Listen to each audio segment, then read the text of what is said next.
Yellow anacondas are my favorite species of snake. You guys know that I have Salazar, my about 8-ish foot male yellow anaconda that I absolutely adore, and I hope to get him a girlfriend here sometime soon. But how do you care for a yellow anaconda once you've got one? Well, that's what we're going to be talking about in today's video, because in today's video we're going to be finally doing my yellow anaconda care guide. So, without any further ado, let's get into the care guide.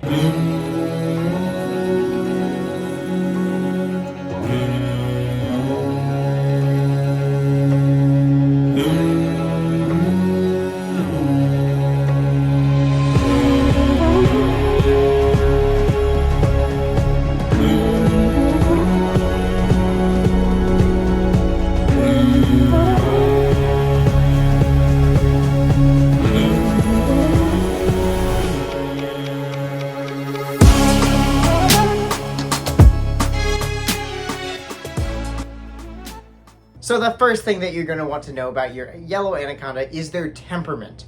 So yellow anacondas definitely get a bad reputation online for being very bitey, defensive snakes, and to an extent that's true. I don't like to substantiate these rumors that these snakes are awful monsters and they're out to get you, because they're really not.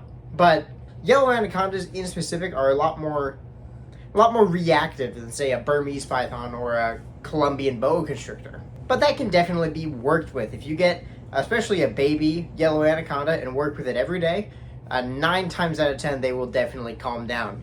I have one yellow anaconda that you can kind of see up in the corner there that just never really tamed down, even though I handled him every day. And then I have Salazar, of course, who is my favorite animal in the room. He has a little bit of a testy disposition. He's definitely not gonna try and bite me. He always tries to get away from me first if he's going to do that. But I've gotten a lot better with him now. The only times that he strikes at me are if he thinks he's being fed. Because while there are some individuals that act like that, I have also interacted with some yellow anacondas that act exactly like a Burmese python. So it really depends on what kind of an animal you get. If you get it as a baby, again, and really work with it, you're not going to have any issues with them as adults.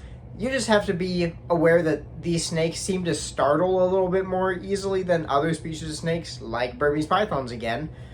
So you just want to be careful that you're moving very slowly and calmly with them and not being really erratic when you're handling them, because that'll definitely freak them out a little bit, and that's when you're most likely to get a defensive bite. Now, how big do these animals get? Well, yellow anacondas don't get as big as a lot of people say. The world record was just shy of 13 feet, but I rarely ever hear of yellow anacondas getting bigger than 8 feet. I talked to some breeders of yellow anacondas, and they said that they agreed with that they've never had males that get bigger than 8 or 9 feet. Females might get up to 10 feet long, so you definitely need to be aware of that when you're getting these animals. So within anywhere from, I'll say 7 foot to 10 foot animal, with some outliers getting a little bit bigger than that, you're going to need an enclosure that is appropriately sized for this size of an animal. I have Salazar, my big male yellow anaconda, in this enclosure that you can't really see very well, but it's this plywood enclosure that I built myself that measures 8 feet by 2 feet by 3 feet, which is definitely adequate for an adult male yellow anaconda. For an adult female, you might want to do an 8 by 4 by 4, although an 8 by 3 by 3 could also work. The minimum size requirement is that your snake be able to stretch out along 2 sides of the enclosure, but of course, being able to stretch out along one side of an enclosure is definitely preferable. So you can do that either by building an enclosure yourself, or if you have a bigger female yellow anaconda, Toad Ranch, the reptile enclosure company, now sells 10 to 12 foot enclosures from what I've heard, so you can definitely buy those too, and that will definitely work for what you need. And especially a 12 foot enclosure, you're not going to ever need more than 12 feet for an adult yellow anaconda. But if you're in like a big zoo type setting, or you want to just build a bunch of big walk-in enclosures, more power to you. They'll definitely be happy in those larger enclosures. I'm hoping someday to get Salazar and his future girlfriend into a big, like 10 by 10 by 6 foot enclosure, so that they can have a lot of room, a nice running water feature, and some fish, so that they'll be in the most naturalistic habitat possible, so that we can hopefully breed some yellow anacondas either next year or the year after. Now, in this enclosure, you're going to want at least 2 places for them to hide. In Salazar's enclosure, I have one of the conventional kind of black hide boxes that you have all seen online and in your local reptile store. and I've dug out kind of a little burrow in his enclosure. So I made overhangs out of 2x4s when I built the frame, and I made sure that they had a little bit of that overhang so that I could put a lot of dirt around it and dig in under it. So he kind of has this burrow that he does spend a little bit of time in back behind his water bowl, under that little ledge, and he can definitely fit back there. And he spends probably about 20-25% of his time coiled up in that back corner. Now for the water bowl, I recommend using a concrete mixing tub.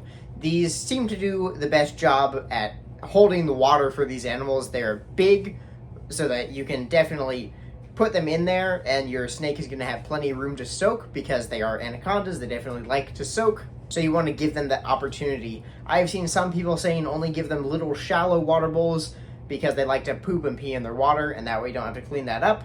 But compromising the care of your anaconda to make things a little bit easier to clean is definitely not the way you want to go. I also have a couple of big honeysuckle branches that I have bolted into place in this enclosure because I was reading online that a lot of yellow anacondas seem to like to climb around, and I've noticed that is definitely true. So giving plenty of climbing opportunities is definitely something you want to keep in mind with your yellow anacondas, because they will use them if given the opportunity. Now onto heat and humidity. So I personally keep Salazar's heat at 88 degrees on his hot spot, which he definitely seems to like, and then I keep his warm side in the 80s and his cool side about 70-72 degrees. So you should try and shoot for temperatures in that range. If it gets up to 90 degrees on the hot spot, that's fine. And at night, this room drops to about 68 degrees, which is completely normal, and that's totally fine for these animals. Having that night drop isn't going to harm them in any way, shape, or form. As for humidity, I keep Salazar's humidity at about 80%. You can drop it down a little bit, but you don't want it to get too dry because then you're going to start having issues with respiratory infections. Now, to get this humidity just right, I have a mixture of coconut fiber and cypress mulch as my substrate, which definitely seems to do the trick. I also spray his enclosure down once in the morning, although I'm about to get a misting system, like a Mist King, put in there, so I don't have to do that myself every morning. And following those definitely keeps the humidity just where you want it to be. Alright, so the last thing that I want to touch on is feeding. So, what to feed your yellow anaconda and how often. Babies will eat every 5 to 7 days. I would start off with fuzzy mice, which is what Salazar started with, but he can take down rat pups now, which is great.